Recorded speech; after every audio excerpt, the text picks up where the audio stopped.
अभी हमने ये सारा काम किया डेरिवेटिव वाला। तो ये अभी हम लास्ट टाइम पे इस चीज पे पहुंचे थे कि अगर हम सीकेंट लाइन हो तो सीकेंट लाइन से हम कहाँ पे पहुंच जाते हैं, टेनेट लाइन पे। तो दिस इज कॉल्ड डेरिवेटिव या इंस्टेंटेनियस चेंज। अगर हम इस पे हैं तो ये एवरेज चेंज कहलाती है। सेकंड लाइन पे जो चेंज करते हैं वो एवरेज चेंज है। तो इसका पहला पॉइंट क्या, एक्स नॉट। इसका सेकंड पॉइंट क्या, एक्स। तो चेंज कैसे होगी, एक्स माइनस एक्स नॉट। इसका फाइनल पॉइंट क्या, एफ ऑफ एक्स। तो इनिशियल पॉइंट क्या, एफ ऑफ एक्स नॉट। तो चेंज कैसे निकलेगी, F of x minus x, F of x not. तो जब लिमिट ले लेंगे तो फिर आपके पास ये क्या बन जाएगा, स्लोप बन जाएगा या डेरिवेटिव बन जाएगा। ये स्लोप भी इसको कहते हैं, डेरिवेटिव को स्लोप भी कहते हैं। ठीक है, किसी लाइन का अगर स्लोप निकालना हो, जैसे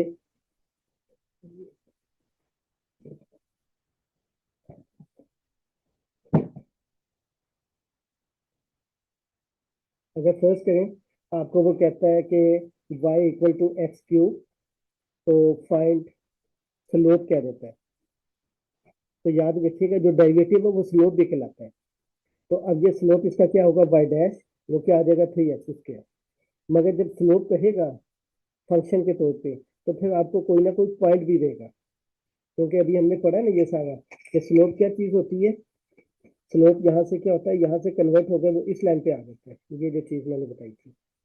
तो जब यहाँ पे हम पहुंच जाते हैं तो वो पॉइंट हमें लाजमी पता होना चाहिए, अदरवाइज हम स्लोप नहीं निकाल सकते या डेरिवेटिव नहीं निकाल सकते। जब स्लोप निकालना हो, याद रखिएगा डेरिवेटिव निकालना हो वो तो सिंपल है, दिस इज डेरिवेटिव। ये आपका क्या डेरिवेटिव। अगर वो कहता है स्लोप तो फिर आपको पॉइंट लाजमी देगा, पॉइंट के बगैर आप स्लोप नहीं निकाल सकते। ठीक है, आपने इसका डेरिवेटिव ले लिया 3x²। तो वाई डैश क्योंकि स्लोप भी होता है तो हमने इसको उस पर कह दिया, और एक्स की जगह पे 1 पुट कर दिया, तो 3 1 का स्क्वायर इक्वल टू 3। तो ये आपका क्या बन गया, एम बन गया। ठीक है, और अगर वो ये कह दे कि find equation of tangent, equation of tangent, तो डेरिवेटिव का मतलब ही यही है। अभी मैंने बताया था कि डेरिवेटिव में हम करते क्या कि ये सीकेंट लाइन होती है 2 पॉइंट पे, तो इससे हम कन्वर्ट होके एक पॉइंट पे आ जाते हैं। तो सीकेंट लाइन से हम कहाँ पे पहुंचते हैं, टेंजेंट लाइन पे पहुंच जाते हैं। तो इसलिए हमें ये जो चीज है, ये वाला पॉइंट जहाँ पे वो टच करता है, इसको हम डेरिवेटिव कहते हैं या स्लोप कहते हैं। इस लाइन का वो स्लोप होता है, वो डेरिवेटिव होता है, और ये जो पॉइंट होता है 1 2 या जो भी पॉइंट होगा, इस पॉइंट के ऊपर वो जो डेरिवेटिव होगा उसको स्लोप कहते हैं। याद रखिएगा स्लोप क्या चीज है, derivative of the function. Function ये है, ये जो कर्व बना हुआ है ये फंक्शन है। तो फंक्शन का डेरिवेटिव एट दिस पॉइंट, किसी पॉइंट के ऊपर जो होगा उसको स्लोप कहेंगे, और अगर कोई पॉइंट नहीं होगा तो उसको हम जस्ट डेरिवेटिव कहेंगे। अब इक्वेशन ऑफ टेनेंट वो आपको मैंने बताई थी, y minus y one equal to M into x minus x1। ये आपके पास क्या, इक्वेशन ऑफ टेनेंट लाइन का फार्मूला है। This is equation of tangent line का फार्मूला। और नॉर्मल लाइन भी होती है एक, उसका स्लोप फार्मूला क्या होता है, x minus x1, equation of normal line. ये फार्मूला किसका, नॉर्मल लाइन। असल में टेनेंट लाइन और नॉर्मल लाइन आपस में क्या होती है, परपेंडिकुलर होती है, ऐसे है। ये अगर आपके पास क्या टेनेंट लाइन है तो इसकी जो परपेंडिकुलर होगी वो नॉर्मल लाइन होगी। तो अब टेनेंट लाइन का जो स्लोप एम है, तो इसके अपोजिट का स्लोप क्या होता है, -1/m। यानी कि आपको पता है कि m1 इंटू m2 किसके इक्वल होता है, -1 के इक्वल होता है। परपेंडिकुलर लाइन का स्लोप जो होता है उनको जब आप मल्टीप्लाई करते हैं तो -1 होता है। तो अगर टेनेंट लाइन का स्लोप m है तो नॉर्मल का क्या होगा, -1/m होगा। तो इस लाइन की इक्वेशन क्या है, वो ये है। तो सिर्फ इसमें m की जगह पे हम -1/m कर दें तो वो क्या बन जाती है, इक्वेशन ऑफ नॉर्मल लाइन। तो ये भी आपको निकालने को कह सकते हैं। तो देखें, इक्वेशन ऑफ टेनेंट लाइन में आपको क्या चाहिए, m चाहिए और पॉइंट चाहिए। नॉर्मल में भी ऐसे ही है। तो अब डेरिवेटिव क्या होता है कि जस्ट आपने उसके जो चेंज है उसको स्टडी कर लिया। तो जब आप किसी पॉइंट के ऊपर चेंज को स्टडी करेंगे तो वो आपका क्या बन जाता है, स्लोप बन जाता है। तो ये आपका डेरिवेटिव है। इसके इस पॉइंट के ऊपर जब आपने इसको स्टडी किया, m की वैल्यू जो है इसके अंदर x की जगह पे और y की जगह पे आपने अगर ये पॉइंट पुट कर दिया तो ये अब आपका क्या बन गया, स्लोप बन गया। अब लाइन की इक्वेशन कैसे होगी, पॉइंट आपको पता है ये 1 है ये 2 है, ये आपका y1 क्या हो जाएगा, 2 हो जाएगा। ये x1 y1 है, ये जो पॉइंट दिया जाता है ये x1 y1 होता है। तो ये y2 की वैल्यू यहाँ पे आ जाएगी, यानी कि मैं लिख देता हूँ y-2, m की वैल्यू क्या है 3, तो x माइनस x1 का पॉइंट क्या है 1। तो जब किसी पॉइंट के ऊपर डेरिवेटिव निकालेंगे तो वो स्लोप कहलाएगा। ओके, पॉइंट के ऊपर नहीं होगा तो उसको हम जस्ट डेरिवेटिव कहते हैं। तो ये याद रखिएगा। तो अगर आपको स्लोप निकालने को कह देता है, फंक्शन दे देता है, तो साथ पॉइंट भी देगा। जब पॉइंट और स्लोप दे देते हैं तो फिर हम इसकी वजह से लाइन की इक्वेशन और उसकी निकाल लेते हैं। हाँ जी, तो ये इसने क्या किया, यहाँ पे देखें एक क्वेश्चन मैं बता देता हूँ, आइडिया दे देता हूँ। यहाँ पे देखें इसमें लिखा हुआ है कि this is the example, find the equation of टेनर line to the parabola y equal to x square. ये फंक्शन दिया हुआ है। इस पॉइंट के ऊपर आपने क्या करना है, टेनेट लाइन की इक्वेशन निकालनी है। अब टेनेट लाइन की इक्वेशन आपको बताइए अभी, y minus y one equal to M into x minus x one, अभी आपको बताइए। ठीक है, y minus y one equal to M into x minus x one y one, तो ये हो गए पॉइंट। अब m चाहिए, m का मतलब है इसका डेरिवेटिव। तो अभी क्योंकि डेफिनेशन पड़ी है इसलिए उसने डेफिनेशन वाला तरीका लगाया। ठीक है, और अगर हम डायरेक्ट जाएंगे तो हम इसका डेरिवेटिव ले लेंगे 2x, उसके अंदर x की जगह 1 पुट कर देंगे, वो स्लोप बन जाएगा। फिर इस पॉइंट के इसके अंदर पुट कर देंगे तो वो इक्वेशन ऑफ टेनेट बन जाएगी। तो बहरहाल यहाँ पे इसने क्योंकि डेफिनेशन वाला मेथड लगाया है, तो डेफिनेशन में क्या होता है, लिमिट x अप्रोचेस टू, जिस पॉइंट के ऊपर है x अप्रोचेस टू ये 1, ये वाला पॉइंट x वाला point, x approaches to 1 f of x minus f of 1 divided by x minus 1, ये फार्मूला होता है ये वाला इनिशियल पॉइंट। इनिशियल पॉइंट आपको दे दिया गया। देखें जब हमने ये भी किया था, तो ये यहाँ पे देखते हैं, ये जब हमने डेरिवेटिव वाला स्टडी किया था तो पहला वाला पॉइंट क्या था, इनिशियल पॉइंट था। x2 y2 क्या था, सेकंड पॉइंट था। तो हम यहाँ से मूव करके हम कहाँ पे चले गए थे, पहले पॉइंट पे आ गए थे। तो जो पहला वाला पॉइंट होता है वही आपका क्या होता है, x1 y1 होता है। ठीक है, तो यहाँ पे जो पॉइंट दिया जाएगा ये आपका असल में x1 y1 ही है। तो बाद हम डेफिनेशन लगाते हैं, लिमिट x अप्रोचेस टू 1, ये यहाँ से निकलेगी, ये वाला पहला वाला जो होगा, this is x this is y। तो x approaches to 1 f of, ये फार्मूला है अभी हमने प्रूफ किया ये सारा, f of x minus f of 1 x not, और x नॉट आपका क्या पहला पॉइंट है। ठीक है, और पहला पॉइंट ये y नॉट है, ये पहला वाला क्या x नॉट, ये वाला क्या y नॉट है। ठीक है, तो ये आपने वैल्यू पुट की, f of x minus f of 1 divide by x minus 1, इसके अंदर एक्स नॉट आपका 1 है। अब एफ ऑफ एक्स आपका क्या था, एक्स स्क्वायर है। एफ ऑफ 1 क्या होगा, एक्स की जगह पे 1 पुट कर देंगे, तो ये आपके पास क्या आ जाएगा ये, और लिमिट है। लिमिट में मैंने आपको बताया हुआ है कि आपने अगर इनडिटर्मिनेट फॉर्म बनती है तो फंक्शन को सिंप्लीफाई करना है। ये इनडिटर्मिनेट फॉर्म बनती थी, 1 पे पुट किया तो 0/0 बनती थी, इसको सिंप्लीफाई किया तो ये आपका स्लोप निकल आया एम। जब स्लोप निकल आया तो इक्वेशन ऑफ टेनेट लाइन ये वाली थी, y minus y one equal to M into x minus x one क्या था 1, ये वाला। ठीक है, आप एक्स नॉट वाई नॉट बेशक कह लें, वाई वन आपका इनिशियल पॉइंट है, तो ये आपका क्या होगा 1 होगा। यहाँ पे भी 1 आ गया, यहाँ पे भी 1 आ गया, ये एम की वैल्यू आ गई।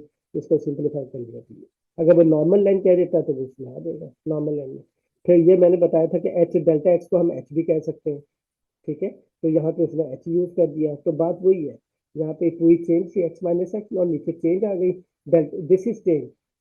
ठीक है, ये पूरी ये x2 माइनस x1 था, x1 को उसने x नॉट कह दिया, x2 को उसने x कह दिया। तो ये वही वाली बात है, ये जो थी ना मैंने बताया था कि चेंज क्या होती है, F of x2 minus f of x1 divided by x2 minus x1। अब उसने x1 को क्या ले लिया, x नॉट ले लिया स्टार्टिंग पॉइंट को, दूसरे पॉइंट को उसने x कह दिया, तो ये x बन जाएगा, ये x नॉट बन जाएगा, ये x बन जाएगा, ये x नॉट। बात वही है। और x2 माइनस x नॉट क्या होती है, डेल्टा x होता है। डेल्टा x की जगह पे आप h यूज कर लें, तो यहाँ पे देखें डेल्टा x की जगह पे उसने वही क्लियर किया जो मैंने चीजें बताई थी, तो इसकी जगह पे आप एच भी यूज कर सकते। तो ये देखें डेल्टा एक्स की जगह पे एच यूज कर दिया, यहाँ पे भी डेल्टा एक्स की जगह पे इसमें एच यूज, तो ये भी डेफिनेशन सारी मैंने क्लियर कर दी है। तो ये डिफरेंट फॉर्म्स है इसकी। तो यहाँ पे देखें सेकंड क्वेश्चन देखें, ये वाला example 2, compute the slope, slope निकालना है इस वाले फार्मूले से। वही चीज है मगर हमने अब ये वाली चीज इस्तेमाल कर दी है, F of x not plus H. इस तरीके से उसने कहा है कि जी आप इसको करें, एक्स नॉट आपका क्या 1 plus h minus f of 1 divide by h, इसको सिंप्लीफाई किया तो बाकी लिमिट निकालेंगे, ये स्लोप निकल आएगी। इक्वेशन ऑफ टेनेट निकालनी है, y equal to 2/x at the point this. अब देखिए ये पॉइंट दे दिया आपको। ठीक है, ये इनिशियल पॉइंट आपको दे दिया है, ये वाई दे दिया है।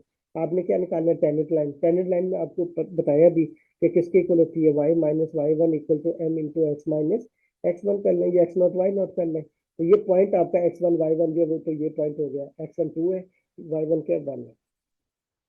ठीक है, आप एक्स वन वाई वन की जगह पे आप इसको 0/0 भी कर सकते हैं। ये इनिशियल पॉइंट होता है, एक्स वन वाई वन भी इनिशियल पॉइंट है, एक्स नॉट वाई नॉट भी इनिशियल पॉइंट है। जो मर्जी कह दें। तो ये फार्मूला आपका ये वाला है।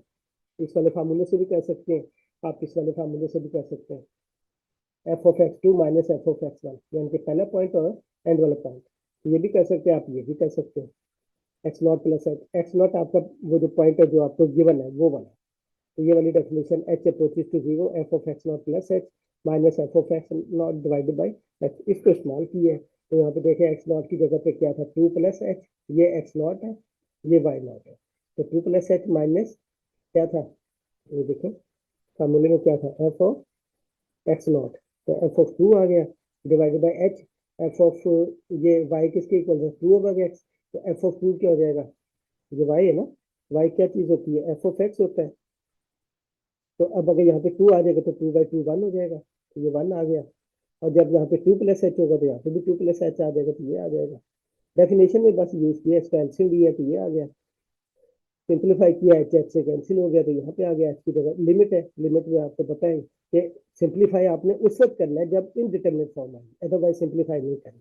तो ये आपका एम बन गया, एम बना तो ये y minus y one equal to M into x minus x one, m की वैल्यू ये है, एक्स वन वाई वन आपको ये जो गिवन है, ये एक्स वन है, ये वाई वन।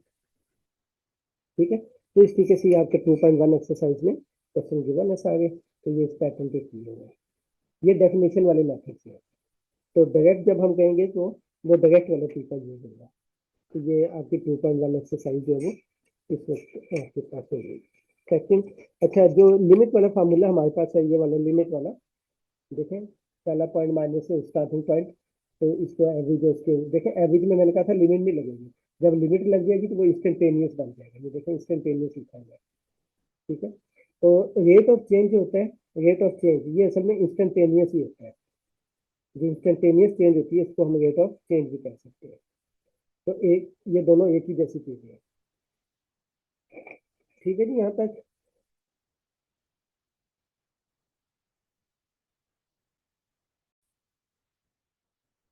तो ये हमारे पास डेरिवेटिव का फार्मूला है, ये वाला, जिसको इंस्टेंटेनियस चेंज भी कहते हैं, और इसी को एवरेज भी कहते हैं, वो क्या कहते हैं, रेट ऑफ चेंज भी कहते हैं, इसी को डेरिवेटिव भी कहते हैं। This is the basic formula जिसके थ्रू हम डेफिनेशन जिसको कहते हैं, तो डेफिनेशन के थ्रू। अब यहाँ पे ये एग्जांपल यही लिखी हुई है कि एफ ऑफ एक्स आपका ये है, ठीक है। तो कहता है इसको यूज करें और स्लोप निकालें और टेंजेंट लाइन निकालें। तो यही वाला फार्मूला यूज करेंगे। एक्स दिया हुआ आपका टू दिया हुआ है, एक्स इक्वल टू टू पे, तो उसको यूज किया है, तो फार्मूले के मुताबिक टू प्लस एक्स बन जाएगा। यहाँ पे देखो ये बन जाएगा एफ ऑफ एक्स, ये फार्मूला है, इसमें टू प्लस एक्स हो जाएगा।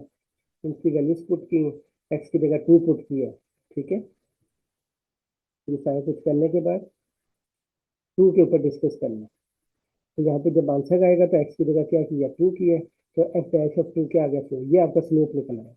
जब ये स्लोप निकला है फिर y minus y one equal to M into x minus x one, ये आपके पास आएगा। ठीक है, तो ये आपके इसमें क्वेश्चन है। अब हम आते हैं अपने उसकी तरफ, जो डायरेक्ट एवल्यूशन जो आप लोगों ने पढ़ी हुई है, ये आपके पास 2.2 exercise, 2.3 exercise, technique of differentiation. तो इसके बेसिक फार्मूले हमने क्लास में कर लिए थे कि कांस्टेंट का डेरिवेटिव क्या होता है, जीरो होता है। तो ये वन का डेरिवेटिव जीरो, कांस्टेंट का डेरिवेटिव जहाँ पे भी कांस्टेंट होगा। अच्छा कांस्टेंट का आपने, अब मैं अपने लेक्चर की तरफ ही जाएगा डायरेक्ट, तो वो आपके फिर इसके क्वेश्चन की तरफ चले जाएंगे हम।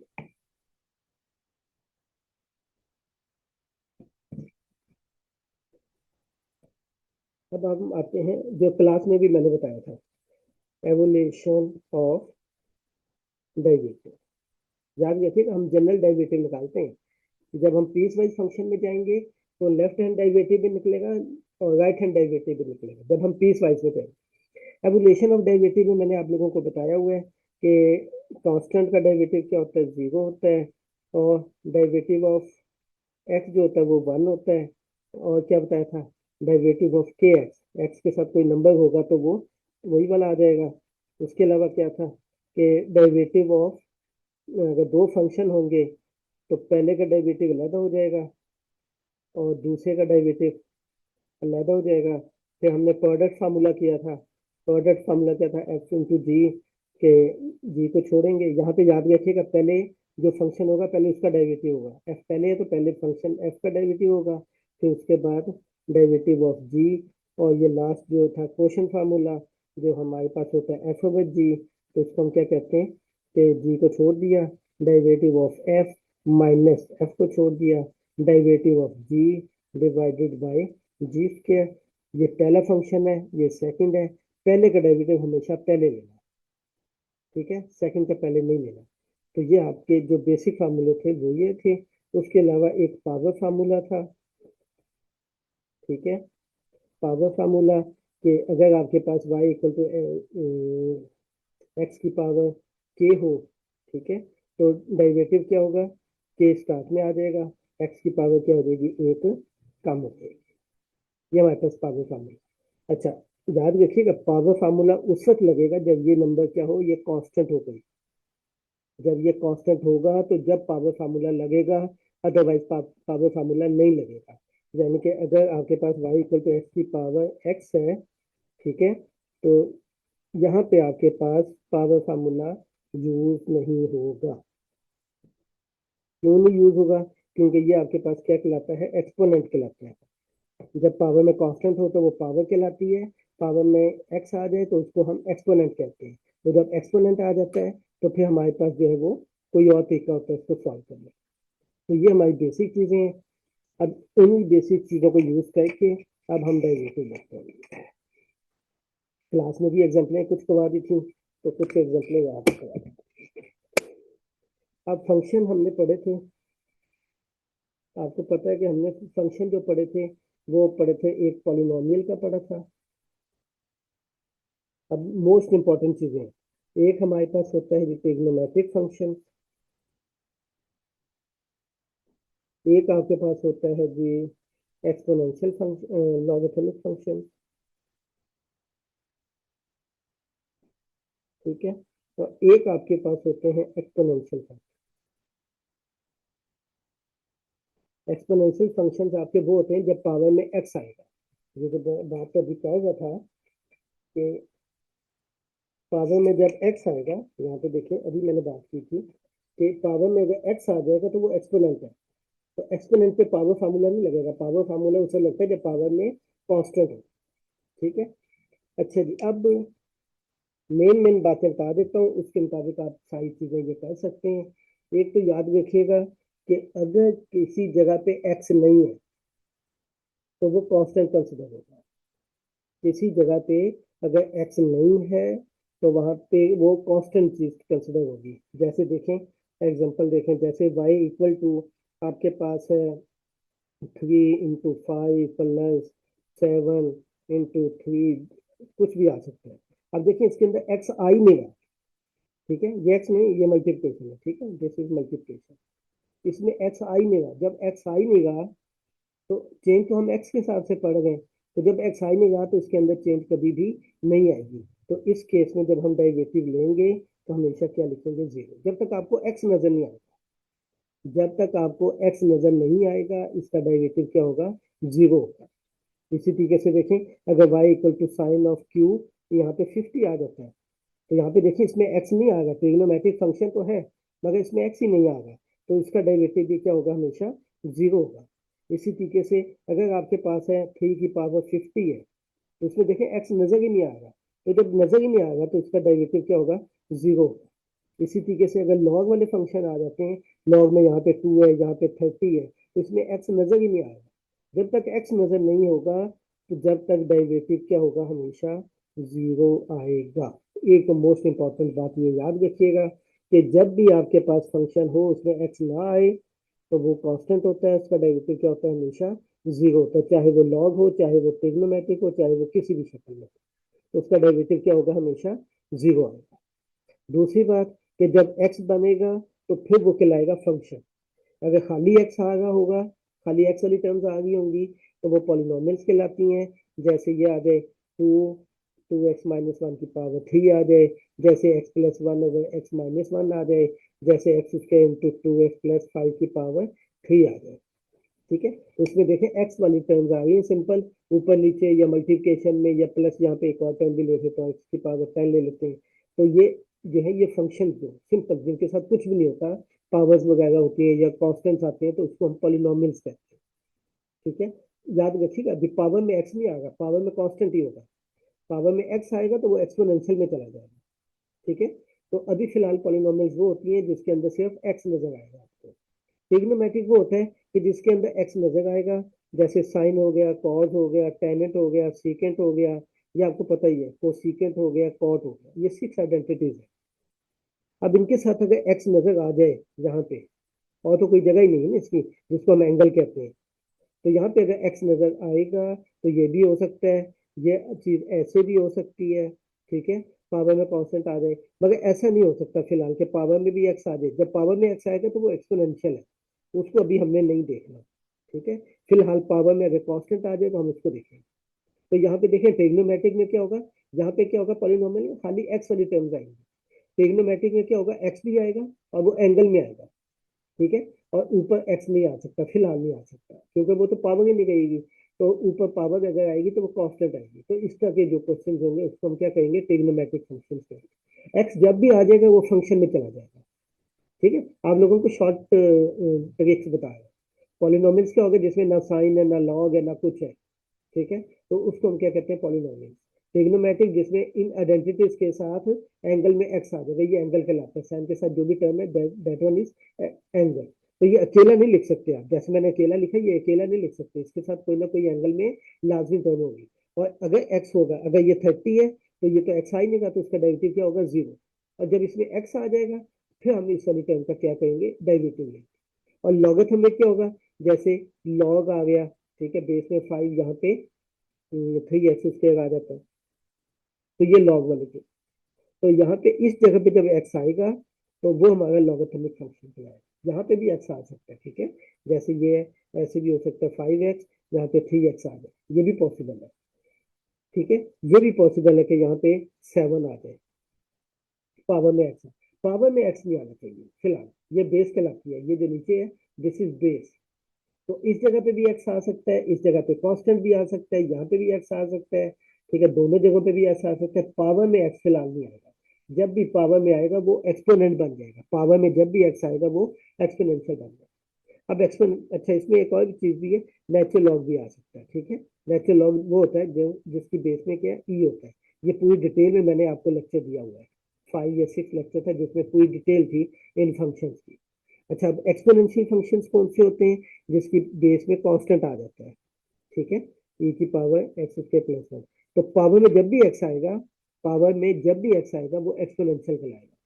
ठीक है, अगर वो ट्रिग्नोमेट्रिक में आ जाता है, जैसे यहाँ पे एक्स है, यहाँ पे है, तो ये भी आपके पास किसमें चला जाएगा, एक्सपोनेंशियल में चला जाएगा। ठीक है, ये मिक्स हो जाता है एक्सपोनेंशियल ट्रिग्नोमेट्रिक फंक्शन। चलिए, यहाँ पे पावर में अगर कांस्टेंट आएगा तो ट्रिग्नोमेट्रिक फंक्शन, अगर पावर में भी एक्स आ जाएगा तो ये ऐसे भी हो सकता है, साइन ऑफ एक्स यहाँ पे 3 आ जाए। पावर में जब भी एक्स आएगा तो वो एक्सपोनेंशियल बन जाएगा।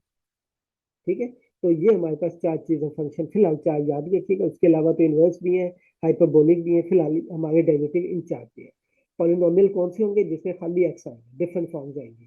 ट्रिग्नोमेट्रिक वो होगा जिसमें साइन कॉस भी आ जाएगा। ठीक है, लॉगरिथमिक वो होंगे जिसके साथ लॉग आएगा। ठीक है, एक्सपोनेंशियल वो होंगे जिसमें पावर में एक्स आ जाएगा। तो इस तरह की टर्म्स होंगी। अच्छा, याद रखना है जो इम्पोर्टेंट बात, कि जितने एक्स आएंगे, ठीक है, जितने आपके पास एक्स आएंगे उतने ही वो फंक्शन बनेंगे। नंबर 1, जैसे वाई आपके पास है 2x+1, यहाँ पे एक्स की पावर 3, यहाँ पे भी मैं पावर लगा ली। अब ये क्या पॉलिनोमियल है, क्योंकि ना इसके साथ साइन आया, ना इसके साथ लॉग आया, ना एक्स पावर में आया। एक्स पावर एक्सपोनेंशियल तो सिंपल है कि पावर में एक्स आ जाएगा तो वो एक्सपोनेंशियल है। बाकी हमने देखना है कि लॉग ट्रिग्नोमेट्रिक तो नहीं लगेगा। अगर लॉग ट्रिग्नोमेट्रिक नहीं लगा हुआ तो ये आपका क्या पॉलिनोमियल है। अच्छा, अब देखें, यहाँ पे भी एक्स आ रहा है, यहाँ पे भी एक्स आ रहा है, तो ये भी एक टर्म है और ये भी एक टर्म है, दो जगह पे एक्स आ रहा है। ठीक है, तो ये दो टर्म, जब दो जगह पे एक्स आएगा तो ये दो फंक्शन हो जाएंगे। ये इंपॉर्टेंट पॉइंट्स बता रहा हूँ, शॉर्ट टेक्स है। इसमें भी एक्स आ गया, इसमें भी एक्स आ गया। ठीक है, और अगर ये ऐसे है, जैसे 2+1 की पावर 3 और साथ x³ तो ये एक ही फंक्शन है, इसमें सिर्फ एक जगह पे एक्स आ गया, दो जगहों पे नहीं आया। ठीक है, और इसी तरीके से अगर आपके पास ऐसे है 2/x है या x+1 है, तो इसमें भी एक्स एक जगह पे आ रहा है। इस पे जब आप क्वेश्चन फार्मूला लगाते हैं तो गलत है, क्योंकि क्वेश्चन आपका उस वक्त लगता है जब ऊपर भी एक्स हो नीचे भी एक्स हो। तो ये तो फंक्शन ही एक है, इस पे हम नहीं लगा सकते। ठीक है, और इस पे प्रोडक्ट फार्मूला नहीं लग सकता, क्यों? क्योंकि इसमें भी एक्स नहीं है, इसमें इसमें एक्स है। तो दोनों, जैसे ये दोनों में एक्स आ गए तो इस पे प्रोडक्ट, और ये दोनों आपस में क्या हो गए, मल्टीप्लाइड हो गए, तो इस पे प्रोडक्ट फार्मूला लगेगा। ठीक है, तो जितने एक्स आएंगे तो ये उतने ही फंक्शन बनेंगे। मगर इसमें ऐसा नहीं होगा कि वाई की पावर एक्स प्लस वन की पावर एक्स है, तो इसमें दो फंक्शन नहीं है, ये एक ही फंक्शन है। पावर में जब भी एक्स आएगा तो वो एक ही फंक्शन ट्रीट होगा। ठीक है, उसमें नहीं। इस तरह के केसेस में, आम केसेस में एक्सपोनेंशियल को छोड़कर अगर कोई फंक्शन है तो उसमें एक्स आपने देखना है कि कितनी जगहों पे है और किस शक्ल में आ गया। इसमें देखें एक्स जो होगा वो मल्टीप्लिकेशन में आ गया, पहला फंक्शन ये है, दूसरा ये मल्टीप्लिकेशन में आ गया। यहाँ पे क्या, एक ही एक्स आ गया, तो ये एक ही फंक्शन है, ये इसके साथ नंबर मल्टीप्लाइड हो गए, इसमें एक्स डिवाइड में आ गया। ठीक है, तो जो सी फॉर्म होगी, ठीक है, जो फॉर्म पहले आएगी उसके हिसाब से हमने उसको ट्रीट करना है। ठीक है, तो अब जैसे देखें, क्वेश्चन है आपके पास y equal to x plus one over x minus one की पावर थ्री। ये मैंने क्लास में करवा दिया, तो इसलिए मैं ज्यादा डिटेल नहीं कहूंगा। तो सबसे पहले तो आपने क्या करना है, डी ओवर डी एक्स लगाना है दोनों साइड पे। ये ऑपरेटर होता है कि आप डेरिवेटिव लेने लगे, स्टार्ट करने लगे, दोनों साइडों पे डी ओवर डी एक्स लगा देना है। तो ये चूंकि दोनों डिफरेंट वेरिएबल्स हैं, तो आप फिलहाल d y over d x लिख दें। ये भी एक्स है, ये भी एक्स है, इसके हिसाब से सॉल्व हो सकता है। तो देखिए पहले कौन सी चीज नजर आ रही है, जो आपको पहले चीज नजर आ रही है आपने उसके हिसाब से करना है। तो पावर पहले नजर आ रही है तो पावर फार्मूला पहले लगेगा। पावर स्टार्ट में आ रही है, एक पावर कम हो जाएगी। ठीक है, और पावर क्या हो गई, एक कम हो गई। तो याद रखिएगा, डेरिवेटिव का मतलब है कि आप चेंज कर रहे हैं। डेरिवेटिव का मतलब है कि आप चेंज कर रहे हैं। तो अभी पावर आ गई थी तो पावर को चेंज करना है। ठीक है, और एक वक्त में एक चेंज को पढ़ना है, दोनों को इकट्ठा नहीं पढ़ना। मतलब ये है कि अभी किसको, अभी हमने इसको भी, इसकी भी चेंज को पढ़ना है और अंदर वाले फंक्शन की भी चेंज को पढ़ना है। तो ये दो चीजें हैं। तो पहले हम पावर वाली चेंज डिस्कस करेंगे, उसके बाद फंक्शन वाली चेंज करेंगे। तो पावर में चेंज आ गई तो फंक्शन आपका एज इट इज, और साथ डेरिवेटिव किसका आ जाएगा, फंक्शन का आ जाएगा। Function is x plus one over x minus one. तो दो बातें याद रखिएगा कि जो सी चेंज होगी उसके अंदर चेंज आएगी। जिसकी भी चेंज को आप स्टडी करेंगे, पावर की चेंज को स्टडी करेंगे तो पावर में चेंज आ जाएगी, बाकी चीजें अनचेंज रहेंगी। और साथ डेरिवेटिव जिसका चेंज रहता होगा उसका लेंगे, और जिसका चेंज हो चुका होगा, जिसकी चेंज पढ़ चुके होंगे, जिसका डेरिवेटिव पढ़ चुके होंगे, वो यहाँ पे नहीं आएगा। जैसे देखिए पावर को पढ़ लिए तो यहाँ पे पावर नहीं आएगी, सिंपल फंक्शन आ जाएगा। ठीक है, बाकी अब इसमें इसमें देखें ऊपर भी एक्स आ गए, नीचे भी एक्स आ गए, तो इस पे क्वेश्चन फार्मूला लग जाएगा। So you will get three x plus one over x minus one की पावर टू। इस पे क्वेश्चन फार्मूला लगेगा क्योंकि नीचे भी एक्स आ गए, ऊपर भी आ गए। तो पहले ऊपर वाले का डेरिवेटिव, ये मैंने क्लास में करवा दिया, तो मेरे ख्याल में इस पे ज्यादा जोर नहीं लगाता। तो ये derivative of x minus one, बाकी आप इसको सॉल्व कर लीजिएगा। तो ये आपके पास, ठीक है, जो चीज पहले आएगी। अब देखें y equal to x plus one की पावर टू आ जाए, टू एक्स माइनस वन की पावर थ्री आ जाए। अब देखें, पावर ओवरऑल पावर भी पहले आई, दो एक्स आ गए। दो एक्स आ गए तो इसका मतलब है कि ये दो फंक्शन है। जब दो फंक्शन है तो आपस में देखें, ये फंक्शन आपस में क्या हो गए, मल्टीप्लाइड हो गए। तो जब मल्टीप्लाइड हो गए तो d over d x y equal to d over d x, ये सारी टर्म आ जाएगी, तो ये बन जाएगा d y over d x. तो यहाँ पे दो टर्म है, जब भी एक्स वाली टर्म्स आएंगी तो वो आपने टर्म्स के तौर पे लेना है। यहाँ पे जब पावर को पढ़ लिया तो जब हमने फंक्शन को देखा तो फंक्शन में ऊपर भी एक्स था नीचे भी एक्स था, तो हमने उसके हिसाब से मूव किया। ठीक है, यहाँ पे इसमें भी एक्स है इसमें भी एक्स है, तो दो फंक्शन है। अब दोनों फंक्शन की इकट्ठी पावर नहीं है, वो पावर जो है वो फंक्शन के अंदर है। तो इन दोनों फंक्शन को क्या कर गए, मल्टीप्लाइड हो गए। तो मल्टीप्लिकेशन वाला फार्मूला कि पहले फर्स्ट वाले फंक्शन का डेरिवेटिव प्लस जिसका डेरिवेटिव हो जाएगा उसको छोड़ देना, डेरिवेटिव ऑफ सेकंड। अब जब ये सिंगल टर्म्स बन जाएंगी, अब ये सिंगल टर्म बन गई, अब इनका डेरिवेटिव लेना है। अब इसमें देखें टू एक्स माइनस वन की पावर थ्री। अब इसका डेरिवेटिव क्या, पावर नजर आ रही है तो पहले पावर फार्मूला लग जाएगा। पावर स्टार्ट में इसकी पावर एक कम हो जाएगी, साथ डेरिवेटिव किसका हो जाएगा, जिसका देखें पावर में चेंज आएगी। अब बाकी चीजों में चेंज नहीं आएगी, पावर में चेंज आ गई, टू साथ में एक पावर कम होगी, तो इसमें चेंज नहीं आएगी। और जिसका डेरिवेटिव अभी रहता है, किसका रहता है, एक्स प्लस वन का, तो उसका डेरिवेटिव साथ हम ले लेंगे। D y over d x में लिखना, यहाँ पे डी ओवर डी एक्स लिखना है। ऑपरेटर, ऑपरेटर का मतलब हम ये काम करने लगे, डेरिवेटिव लेने लगे। D y over d x का मतलब होता है कि डेरिवेटिव ले चुके हैं। ठीक है, तो ये आपके पास इस तरीके। अब देखें x+1 है, पावर का डेरिवेटिव हो चुका है, पावर में चेंज आ चुकी है, तो पावर को आपने नहीं लिखना। प्लस ये वाली चीज देखें, x+1 को छोड़ दिया, इसका डेरिवेटिव पावर आ गई है, तो पावर स्टार्ट में इसकी पावर 1 कम हो गई, ठीक है, ये पावर में चेंज आ गई। अभी किसकी चेंज रहती है, अंदर वाले फंक्शन की, तो ये। तो आप इन चीजों को याद रखिएगा कि जिस चीज में चेंज आएगी उसको तब्दील करना है, उसको चेंज करना है, बाकियों को नहीं चेंज करना है। और जिसमें चेंज अगली दफा लेंगे तो जिसकी चेंज हो चुकी होगी इसको दोबारा हम नहीं लिखेंगे। तो यहाँ पे देखें, अब ये क्या आता है, 2x-1 की पावर 3 आ गई, इसका क्या आएगा, 2 इंटू x+1 की पावर 1 आ जाएगी। इसमें दो फंक्शन ऐड हो गए हैं, x का डेरिवेटिव 1, 1 का डेरिवेटिव 0, तो 1 + 0 1 आ जाएगा। आप लोग यहाँ पे गलती में ब्रैकेट नहीं लगाते, तो वो बहुत बड़ी मिस्टेक है, ब्रैकेट लाजमी लगानी है। प्लस आ जाएगा, यहाँ पे देखें क्या बनता है, x+1 का होल स्क्वायर, साथ क्या आएगा 3, 2x-1 की पावर 2, और इसका डेरिवेटिव क्या आएगा 2, तो बाकी इसको मल्टीप्लेट करके लिख दें, तो ये आएगा 2x+1, 2x-1 की पावर 3, प्लस ये 6 हो जाएगा, x+1 की पावर 2 और 2x-1 की पावर 2। तो इस तरीके से आपने क्या करने, पॉलिनोमियल्स के डेरिवेटिव्स को लेना है, ठीक है। इसमें अगर कोई प्रॉब्लम है तो पूछ लें।